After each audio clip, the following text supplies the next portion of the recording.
Completed now. Good morning, good afternoon, and good evening to all those out there watching on MMORPG's Twitch and also on our YouTube SOAC Gaming. I'd like to welcome you all to Into the Mist Guild Wars 2. My name is James, also known as Bass, or however you put BAS. And I am glad to be back. I have been MIA for the last 4 months because I have been moving to sunny Southern California. And it has been exciting. Bob has been filling in for me, and he probably still will from time to time, so you'll get his knowledge and experience as well. But for now, I am glad to be back, and joining us today, taking the place of Mr. Jabro, is JC Bro of the SittingOnACouch.com podcast, Arrow to the Knee. He is a ranger who plays in all the ones. JC Bro, why don't you say hi to everybody out there? Hey everybody, happy to fill in for today. He'll be covering our PvP. I know that there's a lot of exciting things at PvP coming up. We'll be talking about the Tournament of Legends. Legends or Light? Legends. Legends. I am so good at this. And I do apologize to everybody who is like, he doesn't know the names. I'm really bad with names. And it's been 4 weeks since I've played, so I will try to minimize the amount of talking that I actually do. Yeah. Okay, also with us today is none other than David North. From MMORPG, and the wonderful Casey from Chronicles of Tyria. Thank you guys for joining us. Season 2 is almost here. July 1st, the gates of Maguma open? Casey? Yeah, I guess that's what gates do. They open and they close. Open and close. So the gates of Maguma will open and we will have... Is it a new land? Definitely getting new maps. I haven't even finished exploring this one. I will never finish exploring this game. Well, that's one of the things that my husband asked me. He was like, so are they going to make it like South Sun Cove where it's just like an area, or are they going to make it a complete new map that's applicable to map completion? So that's interesting to see. So they haven't even released like exactly what the new map is going to be like, have they? No, they've got a video. But they haven't really told us much about what the maps are going to be like. There's going to be sandstorms and thorny vines. I wonder if we're going to have like more open world, like environmental changes. Like, is it going to be completely different than the Guild Wars 2? Because Guild Wars 2 already, IGN, I just read an article in IGN where it called Guild Wars 2 one of the most spectacularly beautiful games out there. And they listed like the top 10 places they love to visit.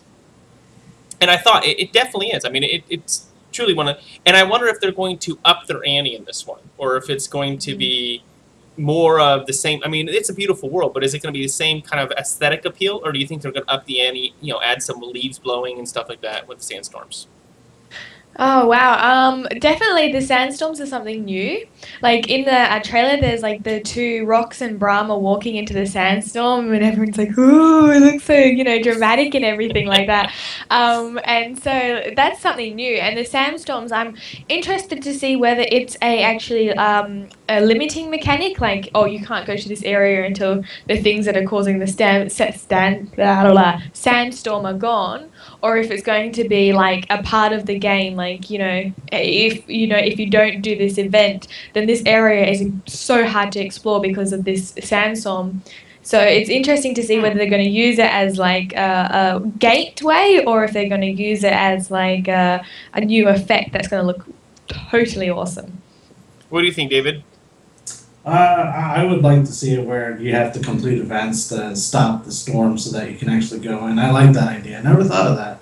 That would be that would really make it probably the best map in the game, because a lot of the other maps that we already have don't really have that so much, and hopefully they have you guys been to Edge of the Mist, the World vs. World map? Yeah. That map looks amazing.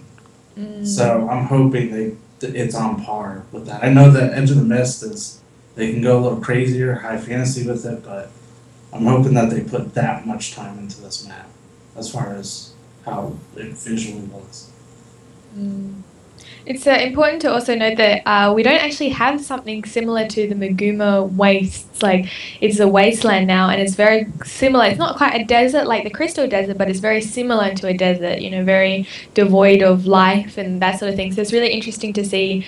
They can't do a lot of beautiful, lush scenery because that's not the point. But you know, to see how they go with that, I can just imagine, grand canyons, I guess, or grand mountains, you know, really red landscape. I'm really looking forward to see how they go with that and see a new type of landscape in Guild Wars 2. Well, I'm they hoping. do have a lot of concept art in the art book that's desert stuff, a lot of different types of rock formations and stuff, so maybe we'll finally see those. Ooh, yeah. Yeah, you gotta bust that out now, take a look at it. I'm hoping it'll be like, I don't know if you guys have ever driven through like Arizona and New Mexico. I know you haven't, Casey, but Oh yeah, I go all the time. What are you talking about? but as you, like I drove from Texas to California, yeah, a long time ago when I was a kid, and I remember Texas is like flat. There's nothing there. You get tumbleweeds and stuff that come across, but Arizona, you get the steeps, and you get the valleys, and you have the Grand Canyon, and it's just this beautiful place to go through. Even though when you first enter, it looks like there's nothing there, but with the steeps and the bushes and the cactuses, I'm hoping it'll be, like I said, a completely different aesthetic look instead of more of the word Maguma kind of scares me because I always compare that to fire, but I hope it'll be nice and have some cool. I want cactuses. It's important to note that it was once a jungle. And it was once very lush, not completely lush. I mean, it was very, you know, red. But the point is that it's called the waste now because there's, you know, people believe there's a dragon, and the dragon is sucking all the magic from the land, and it's made it a wasteland now. So it's interesting to see how they're going to show that it was once a very lush jungle or a very busy jungle, and now it's a wasteland. That's going to be interesting. Do you think that it's going to be in David? I know JC bro. PvP. No.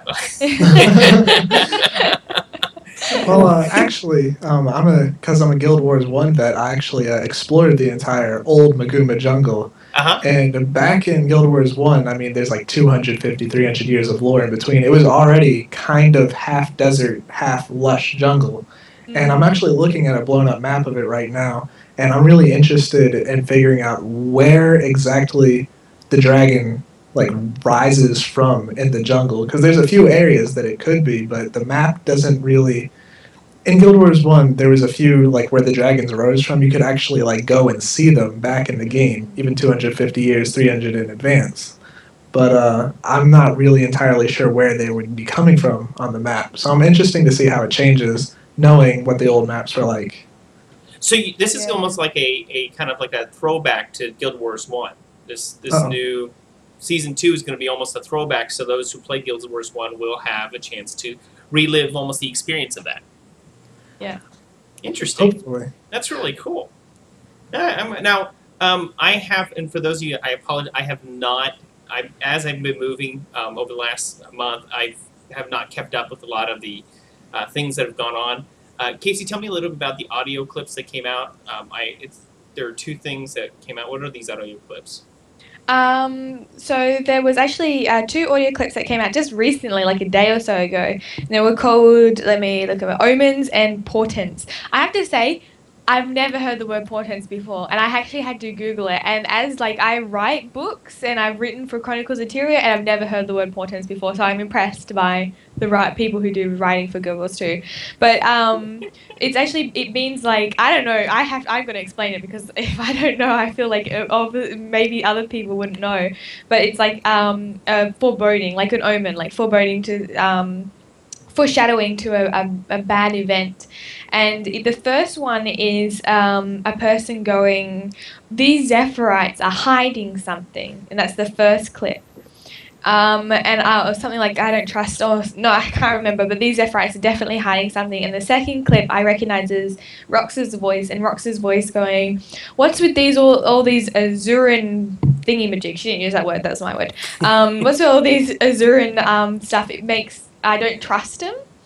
And that's really interesting. Like, it seems like really weird sentences that don't mean a lot, but they're actually quite interesting, especially Rox's one, because I think that they're, because we've seen the trailer. I don't know if you want to talk about the trailer, but the trailer basically shows us that the Zephyrites kind of get sabotaged. Like, obviously they wouldn't blow up their own ship, but the ship blows up, and and the way that it's presented is that they weren't aware that it was going to happen, and it's been sabotaged, and they've actually crashed into the Maguma wastes, and so.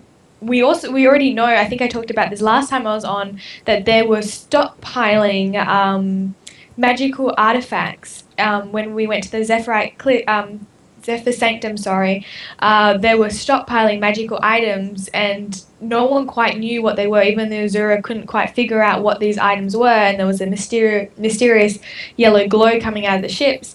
And so now, I believe that this second clip that says about the Azuran items, and including the Inquest golem we saw on the trailer, that the Inquest have probably sabotaged the Zephyrites to get whatever magical items or artifacts have been hauling. So those two clips kind of gave us a hint into what the new storyline is going to be, and what we could probably expect, that there's going to be Inquest involvement, and that the Zephyrites have this big secret that they're holding back.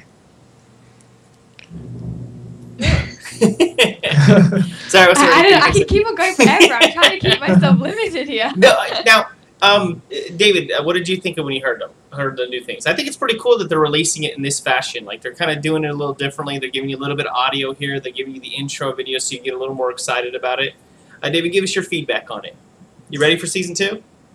Oh, yeah. I'm ready. Season 1 was awesome. I'm just hoping that they...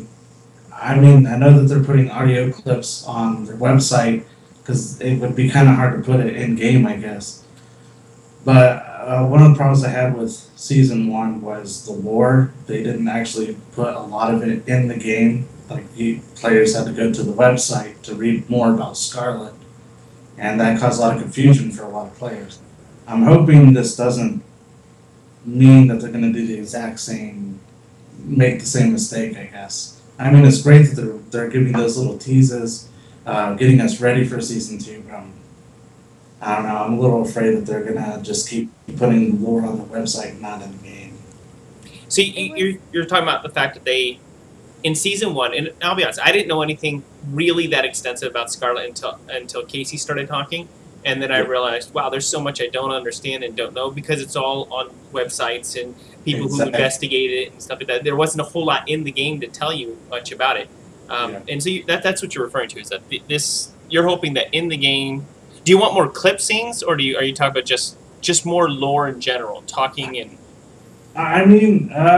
how they ended Season 1, where you actually went into the bar and you got to talk with all the different, with the new cast of characters, that was a nice way to end it, because it got you involved with the lore. It wasn't just, hey, here's the clip, okay, done now, that's the lore. It actually got you involved in reading and kind of having a conversation. It made your character feel like that's where they belong in the lore.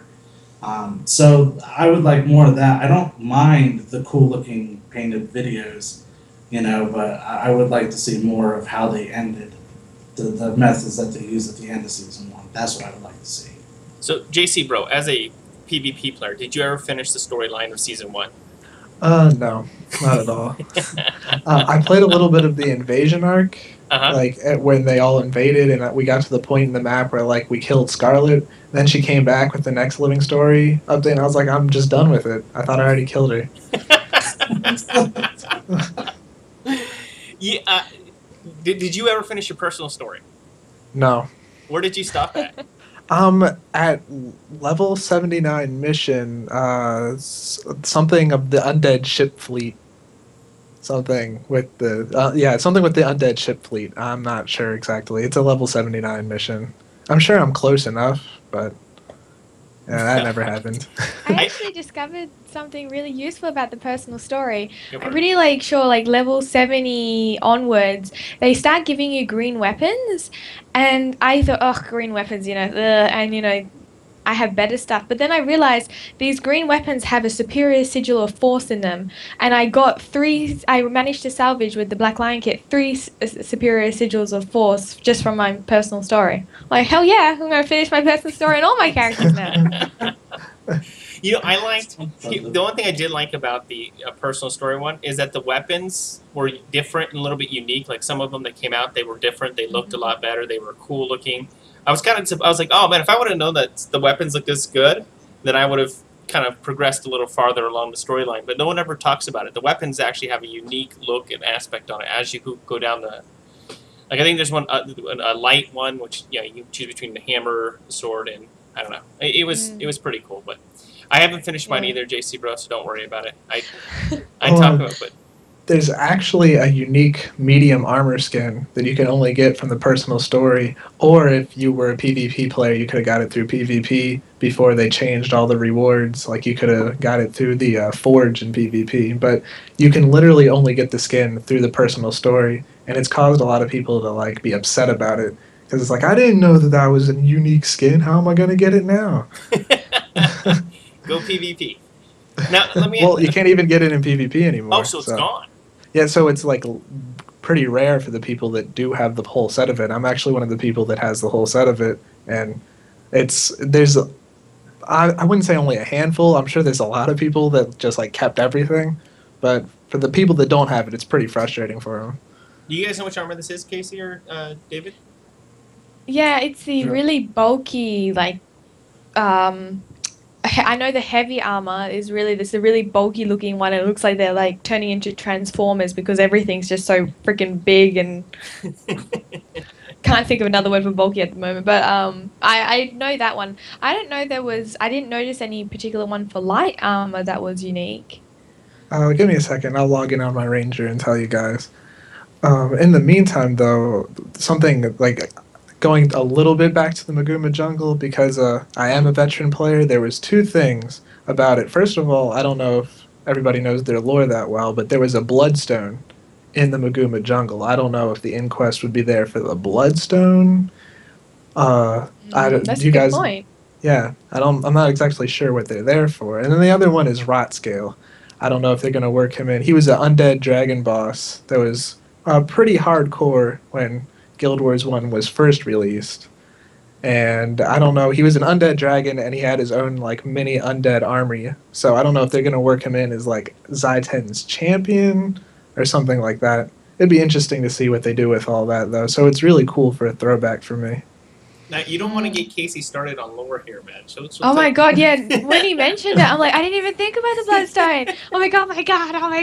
Now so many things are going through my mind at the moment. So Casey's the host of, or one of the hosts of Lorecast, which is a Guild Wars 2 podcast that focuses strictly on lore. So this is her 3rd show. Was her 4th for a while. Now she's done it. So she does that one's been put on hiatus for a while, but there was... What was that? Lorecast? Oh, okay. Yeah, because we did a lot of the big things. Like by the end of it, we were like, we've done all the big major topics. There's only like smaller things that we can't really do for big shows, so we just put it on hold for a while. Okay, David, you were gonna say something?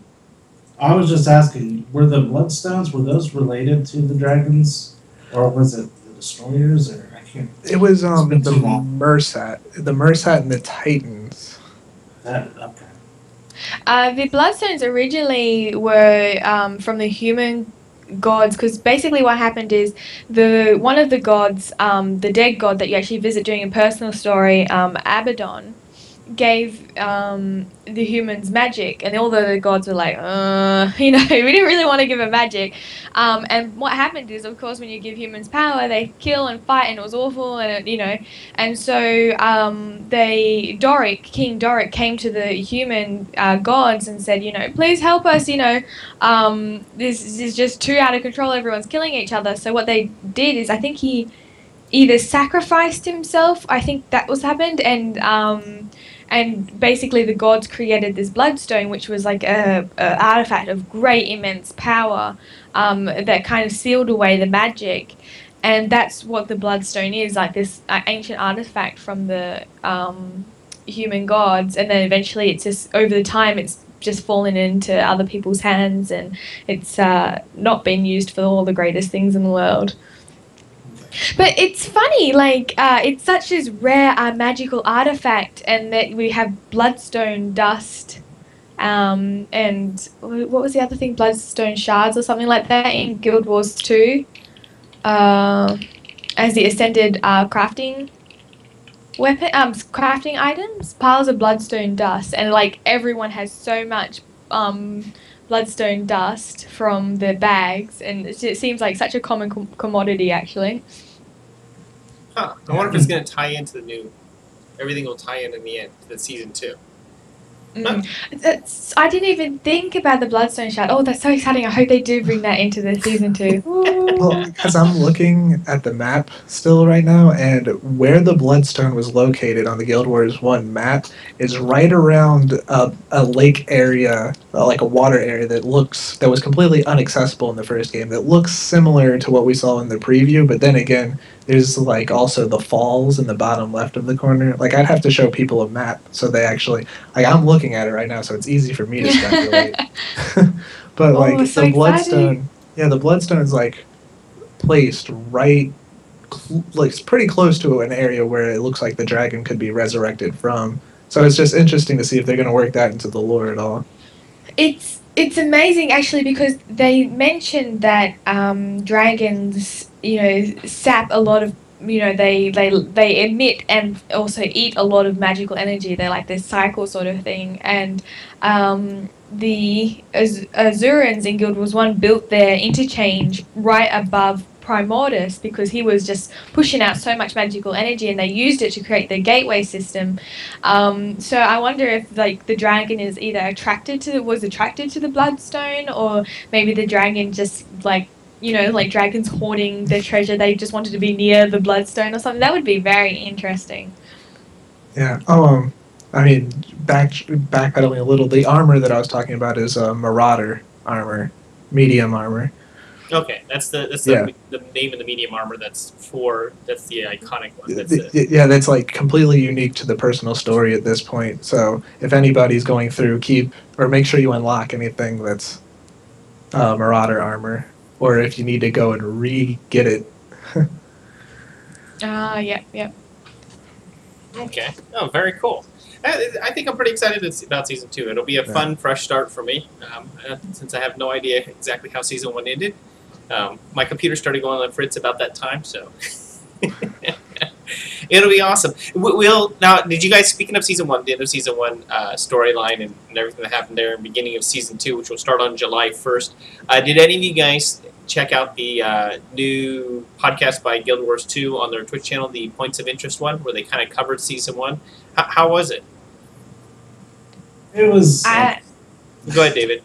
It was alright. I mean, it was pretty, like, they did a little bit of recap and talked about the process that some of the designers went through. Like, they had 2 of the designers on there talking about what they worked on. And I think the most interesting thing was one of the designers actually started doing music for different parts.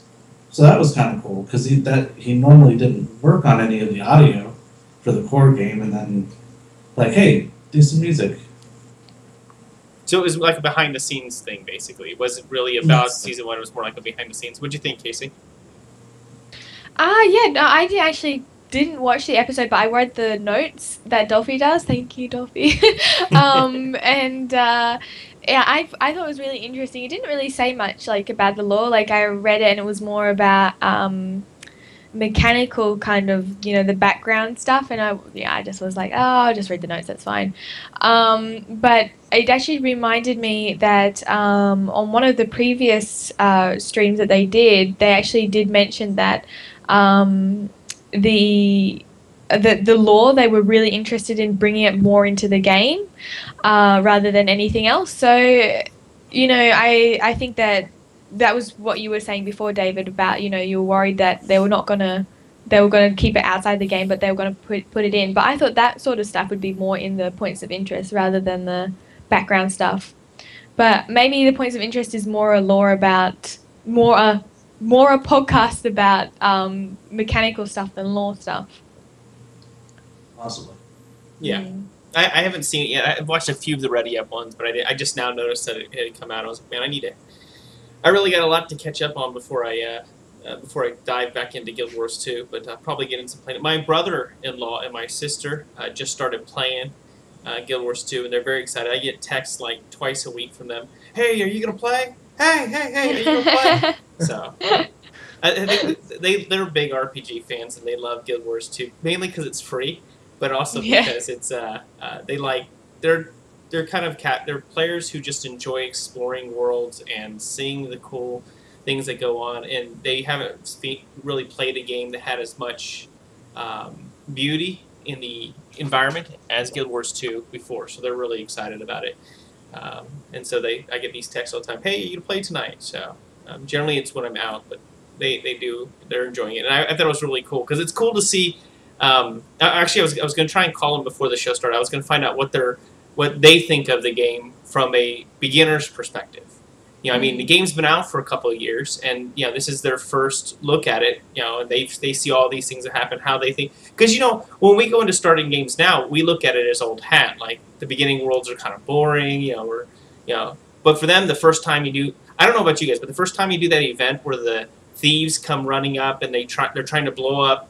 I don't know. I can't remember, but there's the pipes, the water pipes, and they're trying to blow that up. And the first time you do that, it's like the craziest event of all time. I mean, I died once the first time. I was like, because you know, you got to stop them from bombing it, and then if they do bomb it, and then so it was a lot of fun. And so I want to get their feedback on stuff like that. Like, what do they think of these events? Is it cool for them? I mean, for me, the first time it was something exciting, but they're having a lot of fun playing it. I think they're both right around levels 20 to 30, so they're still brand new to the game, still taking it. I think they still haven't done the first dungeon yet, so I want to go with them in their first dungeon so they can tell me how hard it is, and I'll start laughing. So yeah.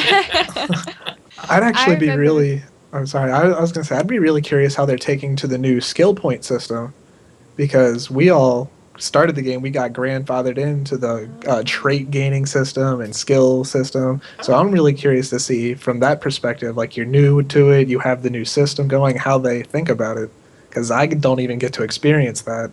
So you haven't started a new character yet? I have an 80 of every profession. Wow. He ain't gonna start a new character. He's already done so it. I haven't finished a professional any of the personal story, but I have an 80 of every character.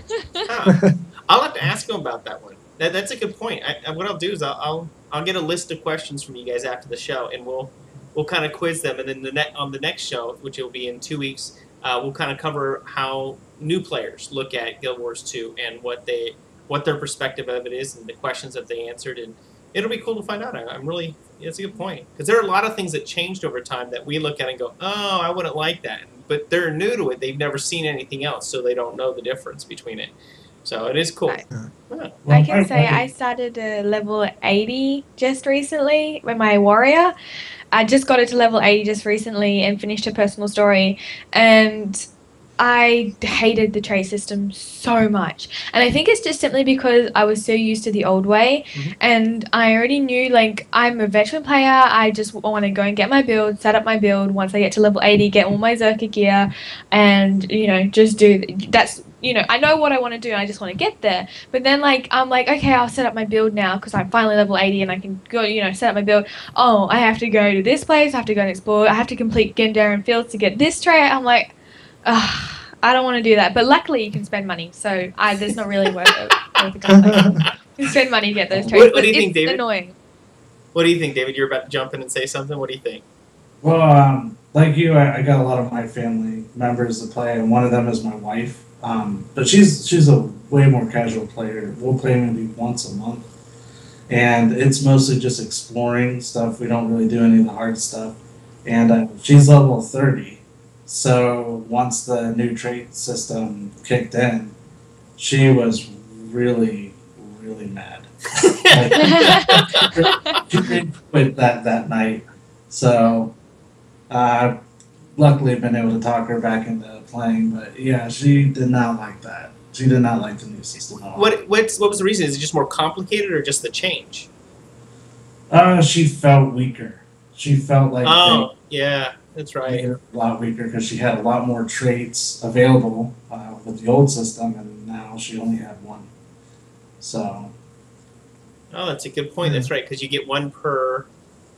Huh. I'll have to. I don't remember how the whole new system works. I haven't heard too much good feedback on it yet, but I'll check with them and see how they're enjoying it. So. Yeah, because like for me, I remember the experience of Guild Wars 1 starting it, and it was very similar to starting Guild Wars 2, where like you gotta in Guild Wars 1 though there was 900 skills at a certain point in the game for every class, like because you could go multi-profession and use like 900 skills for every class, but it was ridiculous, and they just threw you into it. So it's like, okay, I can use any of these, and I have 8 slots, and your skill bar was customizable. And so when you just looked at that, it's like, what do I do? Like, it was difficult as a new player. I mean, granted, I started Guild Wars 1 when I was like 12 years old, so it's been a while. So I mean, I was young, I was inexperienced. It was one of my first MMOs, and it was difficult. But just like having something that tiers you, like your progress, it's like, okay, you're going through, like they only give you a little bit at a time. It can be beneficial for people who don't process large amounts of information at a time, because back then, before there was even like there was a Wikipedia of builds essentially for Guild Wars 1. So even if you started as a new player, you just go to Guild Wars wiki, find your build, go, okay, I need to unlock those skills, and you just go through the game with that one build. Never have to worry about the other 900 skills. Yeah, so I mean, like, we kind of, at this point, have stuff like that where it's like, okay, PvE, Zerker meta, but if you're not really active in the community, since there's no database website like that, it's for people who like the feeling of progress. I think that they did a really good job of creating progress, even though I haven't experienced it myself to understand the frustration, which is why I'm interested in getting people's perspectives on it. Right. I think we lost David North there, so... Coming back? You're coming back. Your camera's off again. There you go. He's back now. All right. So a lot of things. Whoa. Waiting for David's echo to stop. There we go. I think so. Nope. That is a terrible echo. Yeah. All right. It's back now. Nope. He's still echoing. Alrighty. Go. Welcome back, David, for the brief disconnect you got there, but that's okay. Yeah, there we go. The echo is gone, and David is back. Woohoo! Yeah! I don't know. I hate change so much. Like, it's such an adverse part of the way I play, that I'm not sure I want to start a new character and have to deal with that again. Because for those of you who know me, I like doing things for cheap. I love to achieve things, and like one of the cool things about when you first start Guild Wars 2 is you get to do your level and you get a point. You put a point in, you continue on, and you unlock different things. And it just happens as you progress, and you can progress it however you want to. You can go free and just play randomly and wander around, and you still get all the points and everything like that. But from the way it sounds like now is that you have to go unlock it at specific locations now, which to me, as Casey said, that would be annoying. I don't want to have to go to this world if I don't want to travel to that world. I understand why they did it, because they want you to have the experience of playing and doing all these events in there. But, I'm used to having the freedom to choose to do whatever I want to do. And I can choose not to get it that way and pay for it, but why do I want to spend my money to do that? Anyways, That was not the whole... I had a completely different thing I was going to ask, but that I understand where you guys come. I mean, that would... Especially if you like your wife had, David. I mean, she had just gotten a 30 with the old system, and now you're in the new one. And especially if you're a warrior, well, I guess warriors still can run out and tank everything and kill everything all at the same time. Still, from what I hear, JC bro, that is the truth with warriors in PvP. They can both tank, support, and kill everything all at the same time. They're the ultimate one. So, PvE or PvP? Both. I hear Oh, really? they're still the kings. Yeah. I like when I got my character to 80, I put my Berserker gear on, and it was like, there's a feeling you get when you play Berserker Warrior. It's amazing. Like, I can do everything. I am invincible. I can just kill so many things.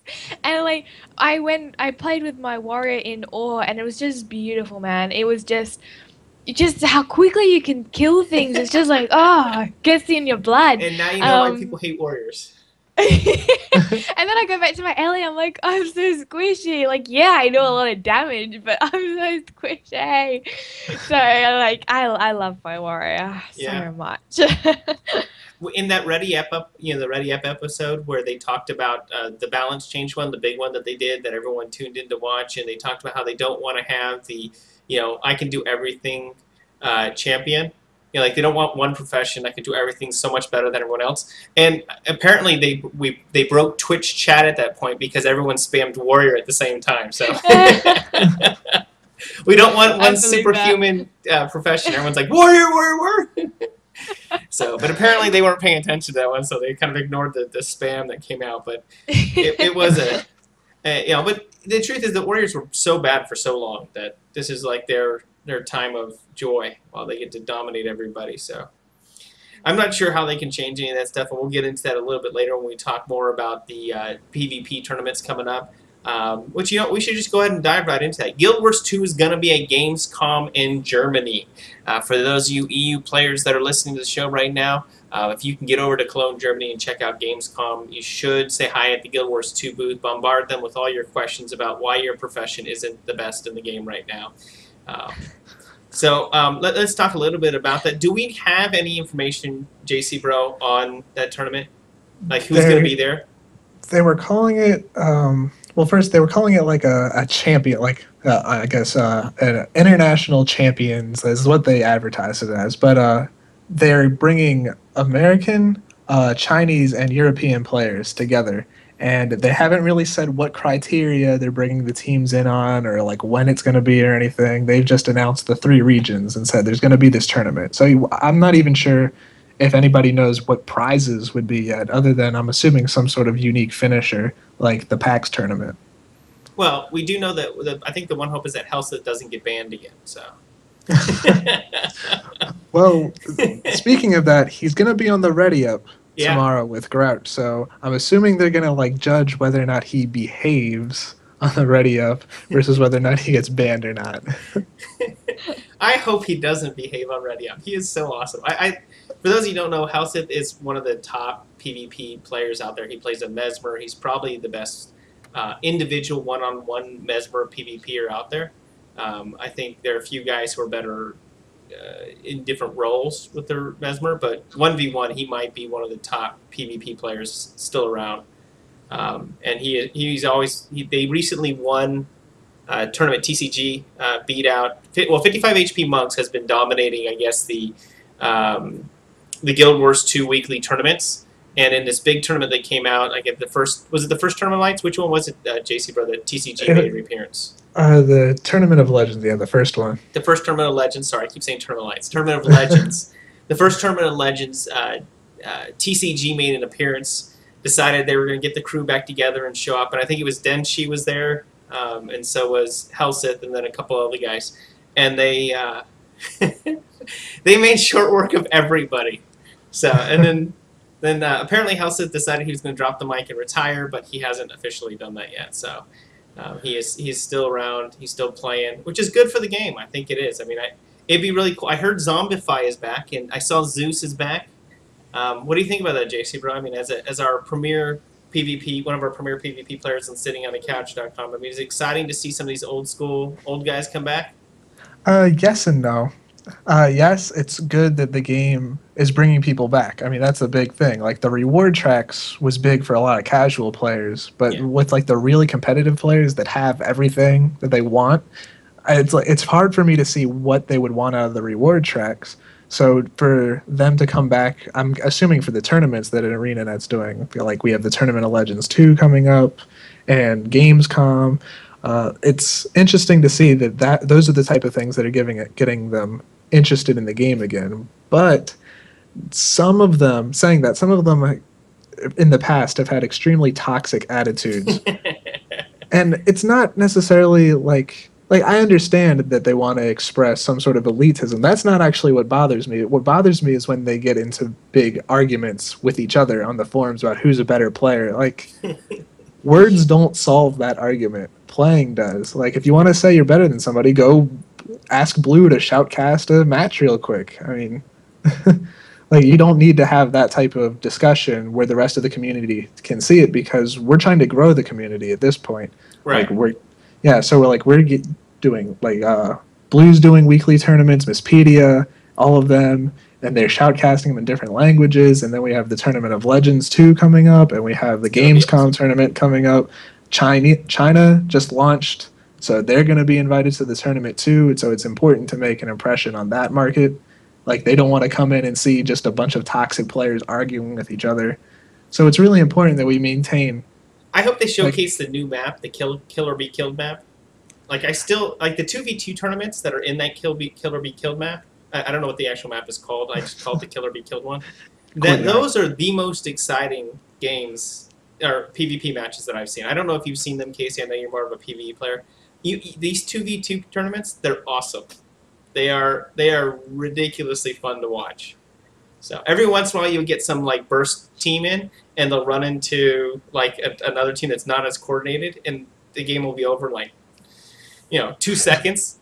And it's just really cool to watch. And then, like, the next time, that same burst comp that just blew up this other composition, within 2 seconds, they'll come in and they'll face another group that actually knows how to counter them. And they'll attack a guy, and then there'll be all these dodges and stuff. And then, it's awesome. It is. Do you like that style more, JC Bro, or is it more, you're still into the Conquest style? I am sick of Conquest. I'm sick of Conquest more than just within the confines of Guild Wars 2 and all competitive games ever. I'm sick of Conquest. I understand it's simple and it promotes map control without people really needing to understand map control. It's like, okay, we take 2 points, hold the middle of the map, and make sure they don't come and take our points. Like, it's simplistic, it's easy to jump into and everything, but it's boring. It's just boring to watch. And the thing about it is that I think that it creates a really stagnant way of playing. Where it's like, if you never promote doing anything other than going and capturing points, then the whole entire game is going to revolve around people building builds that are good at taking points and holding points. It's like, and shouldn't we reward people for mobility? Shouldn't we reward them for better teamwork in some other way than taking points and holding them? Just, there's a lot of different things that sometimes on certain maps, like Spirit Watch and stuff, that's basically capture the flag. I'm sure that people would enjoy that. So a certain audience of people would enjoy that if they just took the capture points off the map and just left the orb and made it capture the flag. They should do the same thing with that they did with Courtyard, where like how you see a 2v2 and then they can set up a weekly capture the flag and see how that goes. Just interesting things. But overall, no, I love Courtyard. The 2v2 tournaments, they do 3v3 tournaments. I hope they start doing 5v5 tournaments. Maybe get some of the big guild versus guild people that are in World versus World to break down into smaller groups, and they can try to shoutcast it at Courtyard. That'd be really cool. Have you seen the guild versus guild tournaments? I've seen a few, but when I say seen, I mean I've heard people talking, and I've seen a lot of effects happening, and then a group just wipes. Like, it's just too many people, and I'm biased because I was in a top guild versus guild group in Guild Wars 1, so it's like, I'm biased. I don't want to give my opinion on it. It'll be rude. Well, I'll be fair. I've seen like the beginning of it and the end of it, but the rest that's in between, it's hard to tell what's going on. There's just a lot of special effects, and if you're not like watching from like a great viewpoint, all you get is like lag. You know, a lot of lag and jumping in. So it's pretty funny, but the beginning looks cool. Well, see, like, it would actually be better, and this is why, like, I suggested it to a degree. Courtyard, they have the spectator mode, so then instead of focusing on one character, like watching it from a distance, they can go to an overview mode. Mm-hmm. So even if you had like a big 8v8 going on Courtyard, you'd be able to go over and watch all the action happening, which would be a much better angle than like trying to horizontally watch 15 people fight each other. It is pretty cool to watch, though. Like, just the idea behind the guild versus guild thing. I always enjoyed it. So, Now, speaking of, go ahead, Casey. I was just curious, how did they implement guild versus guild in Guild Wars 1? Like, I gather it wasn't Conquest or Capture the Flag, was it? I remember there was a Capture the Flag. There was, I don't know if you remember, the Guild Lord, just like we have a Guild Lord mechanic on one of the PvP maps, except for the Guild Lord didn't die in 3 seconds. Or like 10 seconds. But there was, like, you had bases that you assaulted, and I'm trying to remember because it's actually been a while. I don't think you had to break down doors, but there was like a lot of essentially base defense. Like there was archers all over the bases, and there was a guild defender that gave him a special buff from damage, and all different types of mechanics going on. And essentially, there was it was a respawn mode, but the respawns were like 2 minutes long. Mm-hmm. So when you went and killed like the other team, wiped a team, you would then push for their lord. And you had resurrection signets and like morale.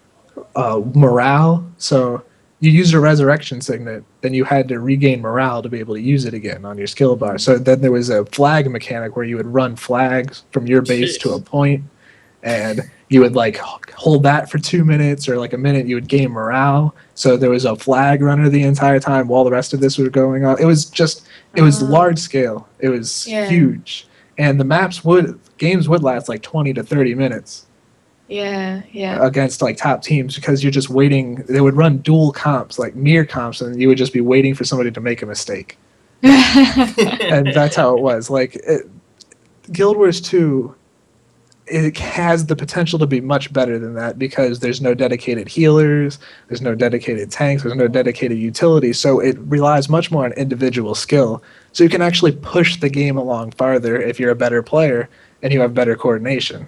So I hope to see them bring something like that back. And I know they've actually talked about wanting to bring guilds, make more guild-oriented stuff in PvP. So that's something to look for. I saw that on the forums a while back. So do you think they should just scrap the Conquest theme, or like leave just one map Conquest and then go with like different avenues for each one? Like, okay, so this one's Conquest, this one is more like Capture Flag, this one will be, so that each time you go into a different map, you have a different goal that you have to do along with killing the other team. I mean, if you could redo the Guild Wars 2 PvP, because the truth is that's the biggest problem with Guild Wars 2 as a whole, outside of no raids, no good in-game dungeons. Anyways, but outside of those, and David's hatred for not having lore built into the story. Outside of those, outside that, the PvP is always the big issue that people, it's one of the things that everybody argues about. I mean, there's no point for a player such as Casey or David to actually PvP because they have no interest in Conquest. They have no desire to play that style.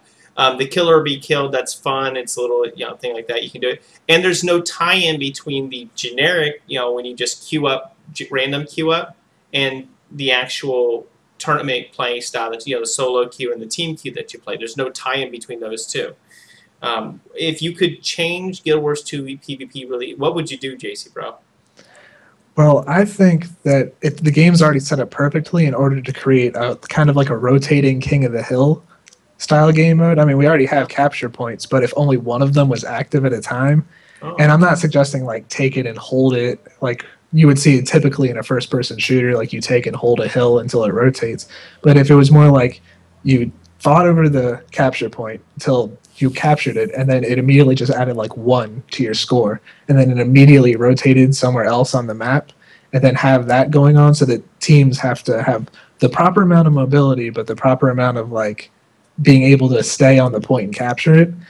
And then while that's going on, add a secondary objective like they already have. Like, okay, you can go over there, you can kill that creature and give your team a buff that's going to help you in the team fights for the points. And like they just already have everything they really need already on the maps. Like all they have to do is edit some options and make that type of stuff available. And another one that they could do, just with the Conquest mode, and I'm stealing it directly from the game coming out, Destiny, which I know people who know me know that I've been talking about it forever. But they have Conquest. That's their only PvP mode in Destiny. And I mean, I know it's a first-person shooter, but like the score is really slow. Like, so you capture it, and then the